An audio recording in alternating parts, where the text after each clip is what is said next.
കർത്താവ് സത്യമായി ഉയർത്തെഴുന്നേറ്റു. Hallelujah, hallelujah, hallelujah. മിശിഹായിൽ പ്രിയ സഹോദരി സഹോദരന്മാരെ, നിങ്ങൾക്കേവർക്കും ആദ്യമേ തന്നെ ഉയർപ്പ് തിരുനാളിൻ്റെ ആശംസകൾ നേരുകയാണ്. ലൂക്കായുടെ സുവിശേഷത്തിലെ 24-ാമത്തെ അധ്യായം 34-ാം വാക്യം കർത്താവ് സത്യമായി ഉയർത്തെഴുന്നേറ്റു എന്നതാണ് ആദിമസഭയുടെ, ക്രൈസ്തവ സഭയുടെ, യേശുവിൽ വിശ്വസിക്കുന്നവരുടെ എല്ലാം അടിസ്ഥാന പ്രമാണം. അതുകൊണ്ടാണ് ക്രിസ്ത്യാനികളെ ആദ്യ നൂറ്റാണ്ടുകളിൽ വിളിച്ചിരുന്നത് ഈസ്റ്റർ ജനത, ഈസ്റ്റർ പീപ്പിൾ എന്ന്. കാരണം ക്രൈസ്തവ വിശ്വാസത്തിൻ്റെ അടിസ്ഥാനം യേശു ഉയർത്തെഴുന്നേറ്റു എന്നുള്ളതാണ്. അതുകൊണ്ടാണ് പൗലോസ്ലീഹ കൊരിന്ത്യക്കാർക്ക് എഴുതിയ 1-ാം ലേഖനത്തിൽ 15-ാമത്തെ അധ്യായത്തിൽ പറഞ്ഞത്, യേശു ഉയർത്തെഴുന്നേറ്റിട്ടില്ലായിരുന്നെങ്കിൽ നിങ്ങളുടെ വിശ്വാസവും ഞങ്ങളുടെ പ്രസംഗവും വ്യർത്ഥമാകുന്നതെന്ന്. വിശ്വാസത്തിൻ്റെ അടിസ്ഥാനം യേശു മരണത്തെ തോൽപ്പിച്ച് ഉത്ഥാനം ചെയ്തു എന്നുള്ളതാണ്. ഈ വർഷം നാം ഈസ്റ്റർ ആഘോഷിക്കുന്നത് 2025 ജൂബിലി വർഷത്തിൻ്റെ പശ്ചാത്തലത്തിലാണ്. റോമാക്കാർക്ക് എഴുതിയ ലേഖനത്തിലെ 5-ാം അധ്യായം 5-ാം വാക്യം ഉദ്ധരിച്ചുകൊണ്ട് ഫ്രാൻസിസ് മാർപ്പാപ്പ ജൂബിലി വർഷം പ്രഖ്യാപിച്ച് പറഞ്ഞു, നമ്മളെല്ലാവരും പ്രത്യാശയുടെ തീർത്ഥാടകരാകണം. ഈ പ്രത്യാശയുടെ തീർത്ഥാടകരാകുന്നതിൻ്റെ അടിസ്ഥാന തത്വം തന്നെ ഓരോ ക്രൈസ്തവനും, ഓരോ മനുഷ്യനും പ്രത്യാശയുടെ തീർത്ഥാടകനായി ഉത്ഥാനം ചെയ്ത് യേശുവിൻ്റെ പിന്നാലെ പിതാവിൻ്റെ ഭവനത്തിലേക്ക് പോകണം എന്നുള്ളതാണ്. എന്തുകൊണ്ടാണ് യേശു മനുഷ്യനായി അവതീർണനായത്? യോഹന്നാന്റെ സുവിശേഷത്തിലെ 3-ാമത്തെ അധ്യായം 16-ാം വാക്യം നമുക്കെല്ലാവർക്കും സുപരിചിതമാണ്. യേശുവിൻ്റെ മനുഷ്യാവതാരത്തിൻ്റെ ലക്ഷ്യം ഇതാണ്: തന്നിൽ വിശ്വസിക്കുന്ന ഏതൊരുവനും നശിച്ചു പോകാതെ നിത്യജീവൻ പ്രാപിക്കേണ്ടതിന് തൻ്റെ ഏകജാതന് നൽകാൻ തക്കവിധം അത്രമാത്രം ദൈവം ലോകത്തെ സ്നേഹിച്ചു. യേശുവിൻ്റെ മനുഷ്യാവതാരത്തിൻ്റെ അടിസ്ഥാനം ദൈവം മനുഷ്യനെ സ്നേഹിച്ചു എന്നുള്ളതാണ്. അങ്ങനെ സ്നേഹിച്ചപ്പോൾ എന്താണ് ചെയ്തത്? ഫിലിപ്പിയക്കാർക്ക് എഴുതിയ ലേഖനത്തിൽ നിന്ന് വായിക്കുന്ന പോലെ പുത്രൻ തമ്പുരാൻ തന്നെ ശൂന്യനാക്കി അതേ മനുഷ്യനായി, അതേ കുരിശുമരണത്തോളം താഴ്ത്തി, അങ്ങനെ മനുഷ്യനായി അവതീർണനായി. അങ്ങനെ മനുഷ്യനായി അവതീർണനായി യേശു ചെയ്തത് എന്താ?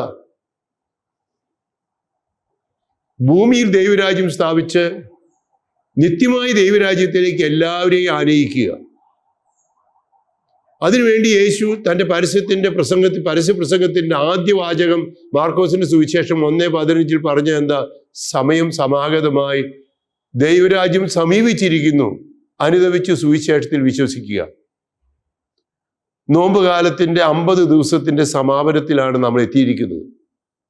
നോമ്പുകാലം ആരംഭിച്ചപ്പോൾ വിഭൂതിയിൽ നാം കരിക്കുറി, വിഭൂതി തിങ്കളാഴ്ച നാം ആരംഭിച്ചത് ഇപ്രകാരമാണ്. ചാരം പൂശിയിട്ട് പറഞ്ഞു, ഇത് അനുതാപത്തിൻ്റെയും പശ്ചാത്താപത്തിൻ്റെയും ജീവിത നവീകരണത്തിൻ്റെയും അവസരമാകട്ടെ. ദൈവത്തിൽ നിന്ന് അകന്നുപോയ മനുഷ്യൻ, പാപം ചെയ്ത മനുഷ്യൻ പശ്ചാത്തപിച്ച് പരിഹാരം ചെയ്ത് ജീവിത നവീകരണം വരുത്തി പുതിയൊരു മനുഷ്യനാകുക. അങ്ങനെ 50 ദിവസം നമ്മൾ പ്രാർത്ഥനയുടെ, ഉപവാസത്തിൻ്റെ ചൈതന്യത്തിൽ ജീവിത നവീകരണത്തിനായി പരിശ്രമിക്കുകയായിരുന്നു. ഇതിൻ്റെ സമാപനത്തിൽ നാം എത്തിയിരിക്കുകയാണ്, വലിയ ആഴ്ചയിലേക്ക്. പീഡാസഹനത്തിൻ്റെ, മരണത്തിൻ്റെ, ഉത്ഥാനത്തിൻ്റെ സമാപനത്തിൽ ഉയർപ്പ് തിരുനാളിലേക്ക് എത്തിയിരിക്കുകയാണ്. അപ്പോൾ മനുഷ്യൻ്റെ ജീവിതത്തിൻ്റെ ലക്ഷ്യം, ഇവിടെ ഒരു ചോദ്യമുണ്ട്: എന്തിനാണ് മനുഷ്യൻ ജീവിക്കുന്നത്? പലപ്പോഴും ആർക്കും അറിയില്ല എന്തിനാണ് ജീവിക്കുന്നത്. ജീവിതത്തിന്റെ ലക്ഷ്യത്തെക്കുറിച്ച് ഉൽപ്പത്തി പുസ്തകം 1:26 പറഞ്ഞു, ദൈവത്തിന്റെ ഛായയും സാദൃശ്യത്തിലും സൃഷ്ടിക്കപ്പെട്ട മനുഷ്യൻ, ആത്മാവിലുള്ള മനുഷ്യൻ എത്തിച്ചേരേണ്ടത് എവിടെയാണ് എന്ന് കൃത്യമായിട്ട് അറിയാത്തത് ഈ കാലഘട്ടത്തിലെ വലിയ വേദനയാണ്. പലർക്കും അറിയില്ല എന്തിനാണ് ജീവിക്കുന്നത്. ഇന്ന് പലരും പറയുന്നുണ്ട്, ചർവാകന്മാരെ പോലെ എപ്പിക്കൂര്യന്മാരെ പറഞ്ഞു, തിന്നുക, കുടിക്കുക, സൂഹിക്കുക, നാളെ നീ മരിക്കും. അതുകൊണ്ട് ദൈവത്തിൽ വിശ്വസിക്കാത്തവർ പറയുന്നത് എന്താ? മരണത്തോടുകൂടി എല്ലാം തീർന്നു, 6 അടി മണ്ണിനോട് അപ്പുറം എല്ലാം തീർന്നു. അതുകൊണ്ട് ഈ ലോകത്തിലെ ചുരുങ്ങിയ ജീവിതത്തിൽ നീ എങ്ങനെ വേണമെങ്കിലും ജീവിച്ചു, അതോടുകൂടി തീർന്നു. പക്ഷേ യേശു പറഞ്ഞു നിന്റെ ജീവിതത്തിന്റെ വ്യക്തമായ ലക്ഷ്യമുണ്ട്. അതുകൊണ്ടാണ് യോഹന്നാന്റെ സുവിശേഷത്തിൽ 14-ാമത്തെ അധ്യായത്തിൽ യേശു മനുഷ്യരോട് പറഞ്ഞു ഭയപ്പെടേണ്ട. ബൈബിളിൽ 365 പ്രാവശ്യം ദൈവം പറയുന്നുണ്ട് ഭയപ്പെടേണ്ട. ഏറ്റവും വലിയ ഭയം മനുഷ്യന് താൻ ആരാണ്, താൻ എന്തിന് ജീവിക്കണം, താൻ എങ്ങനെ ജീവിക്കണം, തൻ്റെ ജീവിതത്തിന്റെ ലക്ഷ്യം എന്താണ്, ഇത് അറിയാത്തതാണ് ഏറ്റവും വലിയ വേദന. യേശു പറയുന്നു ഭയപ്പെടേണ്ട, ഞാൻ പോകുന്നത് നല്ലതാ. ഞാൻ പോയി സ്ഥലമൊരുക്കി കഴിയുമ്പോൾ നിങ്ങളെ വീണ്ടും കൂട്ടിക്കൊണ്ടുപോകാൻ വരും. യോഹന്നാന്റെ സുവിശേഷം 14-ാമത്തെ അധ്യായത്തിൽ 2-3 വാക്യങ്ങളില് യേശു പറഞ്ഞു ഞാൻ ആയിരിക്കുന്നിടത്ത് നിങ്ങൾ ആയിരിക്കണം. ഉൽപ്പത്തി 1:26 വായിക്കുന്ന പോലെ ദൈവത്തിന്റെ ഛായയിൽ സൃഷ്ടിക്കപ്പെട്ട മനുഷ്യൻ ആദത്തോടും ഹവ്വായോടും പറഞ്ഞു പോലെ പറുദീസയിലാകാൻ പറഞ്ഞു. നമ്മുടെ ജീവിതത്തിൽ ലക്ഷ്യം ദൈവത്തോട് കൂടെ ആയിരിക്കലാണ്. അത് ഇവിടെ തന്നെ ഭൂമിയിൽ തന്നെ തുടങ്ങണം. പക്ഷേ നാം ഭൂമിയിൽ ദൈവത്തെ ഉപേക്ഷിച്ച് തിന്മയുടെ വക്താക്കളായപ്പോൾ ഈ ഭൂമിയിൽ നമുക്ക് ദൈവരാജ്യമല്ല. പലപ്പോഴും തെറ്റ് ചെയ്തു പോയ നാം പശ്ചാത്തപിച്ച് ഹൃദയം ദൈവരാജ്യമാക്കി, കുടുംബം ദൈവരാജ്യമാക്കി, നമ്മുടെ ഇടവകയും സമൂഹവും എല്ലാം ദൈവരാജ്യമാക്കി നമ്മൾ മുന്നോട്ടുള്ളൊരു തീർത്ഥാടനത്തിലാണ്. ഈ തീർത്ഥാടനത്തിൽ യേശു പറഞ്ഞു നിന്റെ ജീവിതത്തിന്റെ ലക്ഷ്യം. യോഹന്നാൻ സുവിശേഷത്തിലെ 14-ാമത്തെ അധ്യായത്തിൽ 6-ാമത്തെ വാക്യത്തിൽ യേശു ഓരോ മനുഷ്യന്റെയും ലക്ഷ്യത്തെക്കുറിച്ച് പറയുന്നുണ്ട്. പിതാവിന്റെ ഭവനത്തിലായിരിക്കണം മനുഷ്യന്റെ ലക്ഷ്യം. യേശു പറഞ്ഞു 3-ാമത്തെ വാക്യത്തിൽ ഞാൻ ആയിരിക്കുന്നിടത്ത് നിങ്ങളും ആയിരിക്കണം. സംശയം ചോദിച്ച തോമസ് ലീഹായുടെ ചോദ്യത്തിന് ഉത്തരമായി പിതാവിന്റെ ഭവനത്തിലായിരിക്കണം. അതിന് യേശു വീണ്ടും പറഞ്ഞു ഞാനാകുന്നു വഴിയും സത്യവും ജീവനും, ഞാൻ വഴിയല്ലാതെ ആരും പിതാവിന്റെ ഭവനത്തിൽ എത്തുന്നില്ല. പിതാവിന്റെ ഭവനത്തിലേക്കുള്ള വഴി, ആ വഴിയാണ് യേശു കാണിച്ചു തന്നത്. അതുകൊണ്ട് നമ്മളെ മാർഗ്ഗക്കാരെന്ന് പറയും. മാർഗത്തിൽ ചരിക്കുന്നവൻ, മാർഗത്തിൽ വസിക്കുന്ന മാർഗവാസി, അങ്ങനെ ആയിരിക്കണം. അതുകൊണ്ട് യേശു പറഞ്ഞു ഈ പിതാവിന്റെ ഭവനത്തിലേക്കുള്ള വഴി യേശു കാണിച്ചു തന്ന വഴിയാണ്. അതിന് യേശു യോഹന്നാന്റെ സുവിശേഷം 17:3 വായിക്കുന്ന പോലെ അവിടുത്തെ വചനമാണ് സത്യം, അവിടുത്തെ വസിക്കുന്നവൻ ആ വചനത്തിൽ വസിക്കുന്ന നിത്യം ജീവിക്കും. യോഹന്നാൻ 6:61 പറഞ്ഞു ആ വചനം ദൈവത്തിന്റെ അവിടുത്തെ വചനം ആത്മാവും ജീവനുമാണ്. ഈ വചനം നമുക്ക് തന്നു. യേശു ഏറ്റവും അധികം ആഗ്രഹിച്ച് നമ്മോട് കൂടി ആയിരിക്കാൻ മത്തായിയുടെ സുവിശേഷം 28-ാമത്തെ അധ്യായത്തെ അവസാനത്തെ വാക്യത്തിൽ 20 വായിക്കുന്ന പോലെ യുഗാന്ത്യം വരെ ഞാൻ നിങ്ങളോട് കൂടി ഉണ്ടായിരിക്കും. അതിനുവേണ്ടി യുഗാന്ത്യം വരെ നമ്മോട് കൂടെ ആയിരിക്കാൻ അവിടുത്തെ വചനം മാത്രമല്ല അവിടുത്തെ ശരീരങ്ങൾ, അവിടുത്തെ രക്തം നമ്മോട് കൂടി ആയിരിക്കാൻ പറഞ്ഞു. അതുകൊണ്ടാണ് ലൂക്ക 22:15 വായിക്കുന്ന പോലെ ഏറ്റവും അധികം ആഗ്രഹിച്ച് വചനം വ്യാഖ്യാനിച്ച് പരസ്പരം ശുശ്രൂഷിക്കുന്നതിൻ്റെ കാലുകഴികൾ നടത്തിയതിന് ശേഷം അവരെ നയിക്കാൻ വേണ്ടി ശുശ്രൂഷ പൗരോഹിത്യം സ്ഥാപിച്ച ശേഷം പരിശുദ്ധ കുർബാന സ്ഥാപിച്ചത്. താൻ എന്തിനായി ഈ ഭൂമിയിലേക്ക് വന്നുവോ അതെല്ലാം നിർവഹിക്കാൻ വേണ്ടി പരിശുദ്ധ കുർബാന സ്ഥാപിച്ചു. എന്തിനു വേണ്ടി? പിതാവിൻ്റെ ഭവനത്തിലേക്കുള്ള യാത്രയിൽ.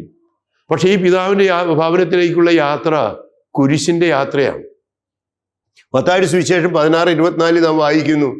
യേശു പറഞ്ഞു എൻ്റെ പിന്നാലെ വരാൻ ആഗ്രഹിക്കുന്നവൻ സ്വയം പരിത്യജിച്ച് അനുദിന ജീവിതത്തിലെ കുരിശെടുത്ത് എൻ്റെ പിന്നാലെ വരണം. യേശുവിനെ കുറിച്ച് സ്നാപയോഹന്നാൻ പറഞ്ഞത് ലോകത്തിന്റെ പാപങ്ങൾ നീക്കുന്ന ദൈവത്തിന്റെ കുഞ്ഞാടെന്നാണ്. ഈ കുഞ്ഞാടിന്റെ ദൗത്യം എന്താണ്? പെസഹ വെള്ളിയാഴ്ച പ്രധാന പുരോഹിതൻ പരിശുദ്ധിയുടെ പരിശുദ്ധി ദേവാലയത്തിൽ ചെന്ന് കറയില്ലാത്ത കുഞ്ഞാടിനെ കൊന്ന് അതിൻ്റെ രക്തം തെളിക്കുകയും മാംസം അവര് ഭക്ഷിക്കാൻ കൊടുക്കുകയും ചെയ്യുന്നത് പോലെ യേശു ഇതാ തന്നെ വിഭജിച്ച് മനുഷ്യവർഗത്തിന് കൊടുക്കുകയാണ്. പീഡകൾ സഹിച്ച് പാപത്തിന്റെ പരിഹാരാർത്ഥം മരിച്ച് മരണത്തെ തോൽപ്പിച്ച് ഉത്ഥാനം ചെയ്യുകയാണ്. ഇതാണ് യേശു നമുക്ക് വേണ്ടി ചെയ്തത്. ഈ പാതയാണ് നമ്മുടേത്. അതുകൊണ്ട് കുരിശും ത്യാഗവും ഇല്ലാതെ ക്രൈസ്തവ ജീവിതമില്ല, മനുഷ്യ ജീവിതമില്ല. പക്ഷെ അതിൽ നിരാശപ്പെടരുത്. അതുകൊണ്ടാണ് യേശു ജെറൂസലത്തേക്ക് പോകണമെന്ന് പറഞ്ഞു. മത്തായിയുടെ സുവിശേഷത്തിലെ 16, 17, 20 3 പ്രാവശ്യം യേശു പറയുന്നുണ്ട് എനിക്ക് ജെറൂസലത്ത് പോകണം. നമുക്കൊക്കെ നിരാശപ്പെടുമ്പോൾ, പ്രത്യാശയില്ലാതാകുമ്പോൾ നമ്മൾക്ക് ഇനി എന്താ ചെയ്യേണ്ടത്? ശിഷ്യരോട് പറഞ്ഞു ഭയപ്പെടേണ്ട, ഞാൻ ജെറൂസലത്തേക്ക് പോകുക. അവിടെയാണ് എൻ്റെ ജീവിതത്തിന്റെ കർമ്മം പൂർത്തിയാകുക. അത് ലോകാവസാനം വരെ തുടരാൻ പെസഹ വ്യാഴാഴ്ച സഹ്യൻ ഊട്ടുശാലയിൽ പരിശുദ്ധ കുർബാന സ്ഥാപിച്ച് മാതൃക തന്നു. ഞാൻ ഈ ചെയ്ത് ലോകാവസാനം വരെ ചെയ്യാൻ പറഞ്ഞു. യേശു അത് കഴിഞ്ഞ് ചെയ്തത് എന്താ? പിറ്റേ ദിവസം കാൽവരിയിൽ മനുഷ്യവർഗത്തിന് വേണ്ടി പീഡകൾ സഹിച്ചു മരിച്ചു. പക്ഷേ കബറടക്കപ്പെട്ട ഈശോ 3-ാം ദിവസം ഉയർത്തെഴുന്നേറ്റു. അതാണ് യേശു 3 പ്രാവശ്യം പ്രവചിച്ച് എനിക്ക് ജെറൂസലേം പോകണം, പീഡകൾ സഹിക്കണം, മരിക്കണം, എന്നാൽ 3-ാം ദിവസം ഉയർത്തെഴുന്നേൽക്കും. അപ്പോൾ പ്രത്യാശയുടെ തീർത്ഥാടകരാകുക എന്താണ്? ആരാണ് മനുഷ്യൻ? ദൈവത്തിന്റെ ഛായയിൽ സൃഷ്ടിക്കപ്പെട്ടവൻ.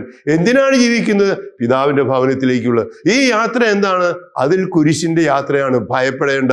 പക്ഷെ അതിന്റെ അപ്പുറത്ത് കുരിശ് കിരീടമായി വിജയമായി മാറും. മരണം ഉത്ഥാനത്തിലേക്ക്, അമർത്യതയിലേക്ക് നയിക്കും. അപ്പൊ യേശു പറഞ്ഞു, നിന്റെ മരണത്തോടു കൂടി അല്ല അവസാനിക്കുന്നില്ല.